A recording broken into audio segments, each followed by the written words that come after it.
दोस्तों, मैं नाम सुधा राजेश पटेल एक सर्विसमैन न्यूज चैनल 23 अप्रैल में आप सभी का हार्दिक स्वागत करता हूं। पहले खबर हेडिंग, इसके बाद विस्तार से। जे के आतंकियों की कायराना हरकत, नाम पूछकर किया हमला, बहुत ही शर्मनाक स्थिति है ये। इसके बाद 8 सीपीसी बेसिक में 17,000 रुपए का इजाफा, FF 1.92। आज 8 सीपीसी की DOPP W secretary NCJCM meeting. लेखपाल बने ESM को सेना सर्विस का फायदा, कोर्ट ESM लेखपाल को मिलेगी, तहसीलदार के बराबर सैलरी।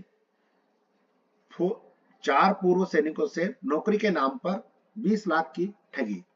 अब खबर विस्तार से। जम्मू कश्मीर के पहलगांव में पर्यटकों पर आतंकवादी हमले में कम से कम 20 लोग मारे गए हैं और 10 लोग घायल हुए हैं। सूत्रों के अनुसार पहलगाम के बेसर में आतंकियों ने पर्यटकों पर फायरिंग की, घायलों को अस्पताल ले जाया गया है। जेके पहलगांव आतंकी हमला। दक्षिण कश्मीर के पहलगाम में मंगलवार को हुआ आतंकी हमले में कम से कम 20 पर्यटक और 10 अन्य लोग घायल हुए हैं।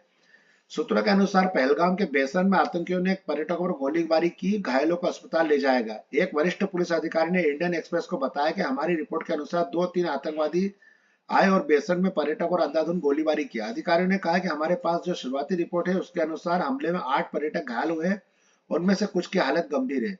बेसरन जहां केवल पैदल ही पहुंचा जा सकता है, एक लोकप्रिय पर्यटन स्थल है और पर्यटन सीजन के दौरान यहाँ काफी भीड़ रहती है। और ये बहुत ही शर्मनाक हरकत है आतंकवादियों की कि इन्होंने जो है नाम पूछकर इसके बाद में आतंकवादियों ने उनको मारा है। बहुत ही गलत खबर है ये पहलगाम हमला इमरजेंसी नंबर दे रखे हैं ये। अगर किसी का कोई रिलेटिव या कुछ हो तो इसके ऊपर आप फोन करके या व्हाट्सएप करके पता कर सकते हैं। ये खबर जो है अपने बेंगलुरु में भारतीय वायुसेना अधिकारी की पीटा गया था, गाली दी गई थी। आप DRDO के लोग हैं, इसके बारे में बताया गया था। इसकी खबर आपको मैं पहले बता चुका हूं। 8 पे कमीशन। केंद्रीय कर्मचारी की बेसिक सैलरी हो जाएगी 34,000 से पार, पेंशन में आएगा 17,000 रुपए का उछाल। कर्मचारियों का 8वें वेतन आयोग से अच्छी खबर मिली है कि नए वेतन आयोग में कर्मचारियों की बेसिक सैलरी में भारी इजाफा होगा, सीधे 18,000 से 34,000 रुपए हो जाएगी। अब सरकार कर्मचारियों को यह सौगात देगी। 8वीं पेंशन कमीशन अपडेट में इससे जुड़ा हुआ है। इसके अलावा पेंशनर की पेंशन में 17,000 रुपए की वृद्धि होगी। आइए जानते हैं इस बारे में सबसे नवीनतम अपडेट क्या है।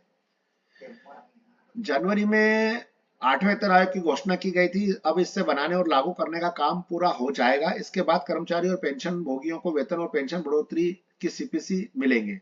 एक जगह जहां कर्मचारी की बेसिक वेतन 18,000 से 34,000 तक होगा, पेंशन में उछाल आएगा जो 17,000 रुपए तक बढ़ सकता है। कैबिनेट की बैठक में 8वें वेतन आयोग 8 सेंट्रल पे कमीशन की घोषणा की गई है। नवीन भत्ते जोड़े जाएंगे। केंद्रीय सरकारी कर्मचारी और पेंशन भोगियों के वेतन और भत्तों में सुधार किया गया है। केंद्रीय वेतन आयोग 8 CPC से कर्मचारियों का वेतन फिटमेंट फैक्टर पर निर्भर करता है। नए वेतन आयोग में पेंशन स्ट्रक्चर में भी बदलाव किया गया है। 8वें वेतन आयोग लागू होने पर कर्मचारियों का न्यूनतम वेतन 18,000 रुपए से बढ़ाकर 34,560 रुपए प्रति माह हो सकता है, जो मूल वेतन वृद्धि से यानी न्यूनतम वेतन में 90% से अधिक है की बढ़ोतरी देख सकता है। इससे पेंशन भोगियों को भी लाभ होगा। वृद्धि की वजह से कर्मचारियों की न्यूनतम पेंशन 9,000 से 17,280 रुपए प्रति माह हो सकती है। और ये बाकी और जमीनी कार्य शुरू कर दिया है, जिससे 47.85 लाख कर्मचारियों और 68 लाख पेंशन भोगियों और 116 से अधिक व्यक्तियों की आय प्रभावित होने की उम्मीद है। टाइम्स नाउ की रिपोर्ट के अनुसार वित्त मंत्रालय द्वारा 17 अप्रैल को जारी एक परिपत्र में आयोग के लिए 35 नियुक्तियों की शुरुआत की पुष्टि की गई है, जिससे क्रमिक एवं प्रशिक्षण विभाग DOPT के दिशा निर्देश के अनुरूप स्टाफ की नियुक्ति की जाएगी। मंत्रालय के नवीनतम आयोग की टीम ने गठन के लिए विभिन्न विभागों के नामांकन मांगे जा रहे हैं। आयोग द्वारा प्रस्तावित परिवर्तन 1 जनवरी 2026 से लागू होंगे। सूत्रों ने यह भी संकेत दिया है कि उस स्थिति में गणना की बकाया राशि का भुगतान उसी के अनुसार किया जाएगा। फिटमेंट फैक्टर की समीक्षा की जा रही है। वेतन में तेज उछाल आ सकता है। फिटमेंट फैक्टर में जैसे 7वें वेतन में 2.57 गुणांक किया गया था, 8वें वेतन आयोग में 2.85 तक बढ़ा दिया है। यदि इसे लागू किया जाता है तो यह वेतन उल्लेखनीय वृद्धि होगी। ये मीटिंग का जो है अपना लेटर है।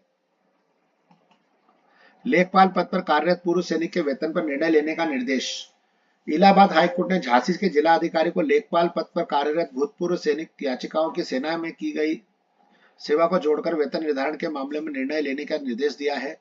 यह आदेश न्यायमूर्ति अजित कुमार ने जय सिंह यादव व अन्य की याचिका पर उनके अधिवक्ता ओम प्रकाश सिंह को सुनकर दिया है।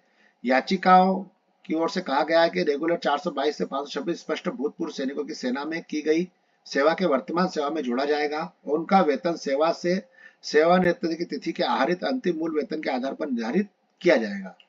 तो एक बहुत बड़ी जीत है यह हमारे भूतपूर्व सैनिकों की। बिलासपुर में नौकरी दिलाने के नाम पर 4 पूर्व सैनिकों से 20 लाख रुपए की ठगी, 3 के खिलाफ एफआईआर। जनपद में नौकरी दिलाने के झांसा देकर 4 पूर्व सैनिकों को 20,35,000 रुपए की ठगी का मामला सामने आया है। पीड़ितों को जब लंबे इंतजार के बाद भी नौकरी नहीं मिली तो मामले की शिकायत बराड़ी थाना में की गई। पुलिस ने 3 आरोपियों के खिलाफ धोखाधड़ी का मामला दर्ज कर लिया है और जांच शुरू कर दी है।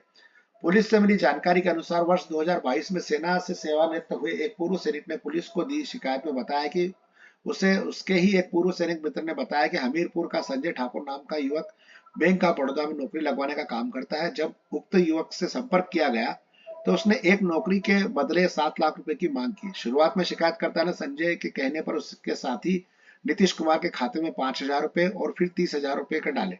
इसके बाद उक्त व्यक्ति ने 3 के पूर्व सैनिक के झांसे को लेकर उनकी मोटी रकम के चारों को मिलाकर 20,35,000 रुपए ठगी की गई।